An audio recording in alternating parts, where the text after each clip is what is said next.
Hello people, I am Sky Demolisher and welcome back for another From the Collection Fridays, a series where I take things from my collection and show it to you, my viewers.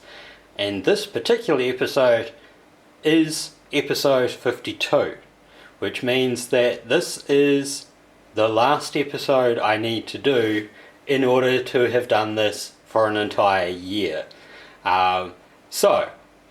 Just quickly, I want to say thank you to all of you that have taken the time to watch these videos. When we reach episode 100, I will likely be doing a giveaway. Now, the giveaway will probably be limited to New Zealand because I'm planning on doing vouchers from Mighty Ape for it. And I don't believe that you can order from Mighty Ape outside of New Zealand and perhaps Australia. But I will hopefully have more things worked out by then, and perhaps for international viewers, if you win, I might be able to do the equivalent from, say, Amazon or something. But thank you for being here for all of the videos that I've done so far, and without further ado, we'll get into it. So this week we are looking at my Marvel Select Wolverine. Now, way back in the long ago, I think as one of the very first videos that I might have done, I did Sabretooth. And at that time, I didn't have a Wolverine that fit into that scale, and now I do. So, I only got this a couple weeks ago. Like most Marvel Select, or I'm pretty sure it's actually Diamond Select as well, there is not a hell of a lot of articulation in this, and we're talking about a figure that came out, I think, 5 or more years ago.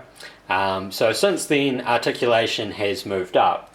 Now, just like Sabretooth, this Wolverine comes on a base. If I zoom in, you can see he's got his Weapon X helmet and what sort of looks like other remnants from the Weapon X type program. Unlike Sabretooth, this base only has one foot peg point, while Wolverine actually does have 2 foot peg holes. So that's kind of unfortunate because he has a tendency to sort of unbalance and then he topples because the only foot peg hole that he's using is the one on this back leg. So I will yank him off. Before I yank him off, I'll give you a slow spin. So the detail of the figure is extremely good. I think these days they kind of try to hide those elbow joints a bit better. But all around, I actually think he looks pretty damn cool for a Wolverine. I believe that there's a variant of this particular one.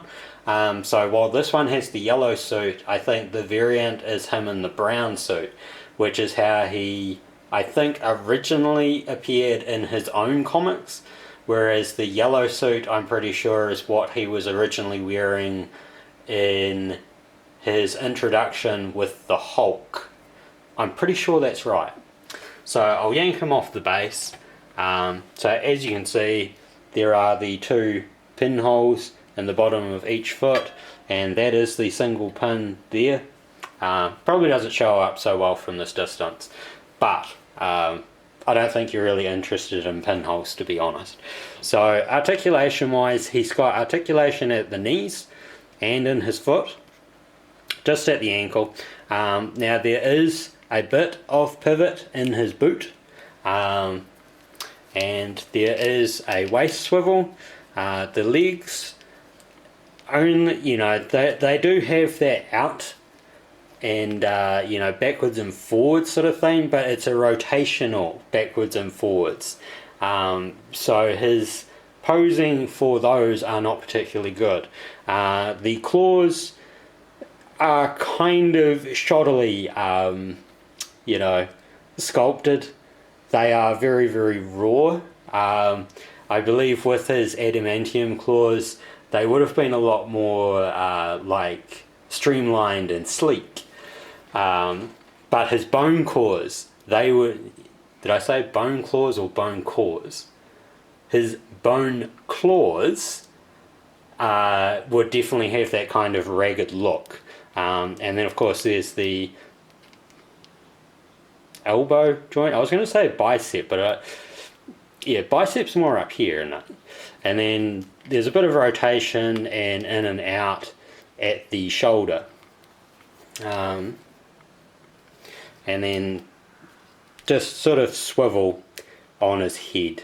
I won't do the full exorcist thing because I'm pretty sure it's actually going to pull off if I do that. So like I said, he unfortunately has a few sort of balance issues, just because of the way that he was articulated like that, which, you know, I think the whole thing really is, if you want an articulated Wolverine, you're going to be looking for Marvel Legends, and if you want a slightly more posable statue, you'll go for the Marvel Select or Diamond Select stuff, because they do extremely well when it comes to the detail.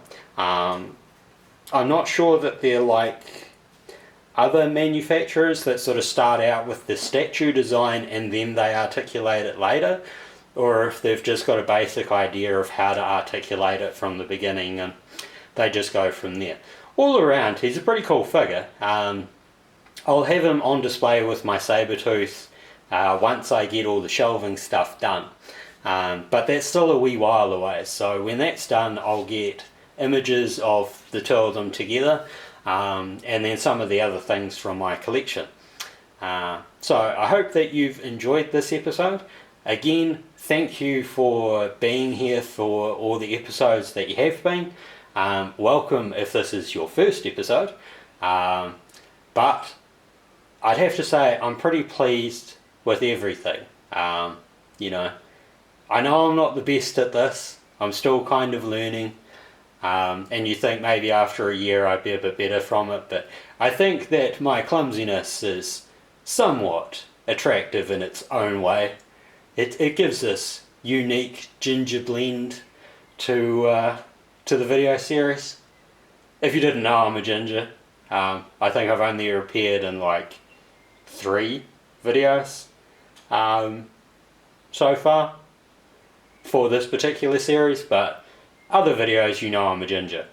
So thank you for joining me. I hope you've enjoyed it. Please like and subscribe, maybe share it with your friends if you think it's something they'd be interested in, and until next time, take care of yourselves. Bye.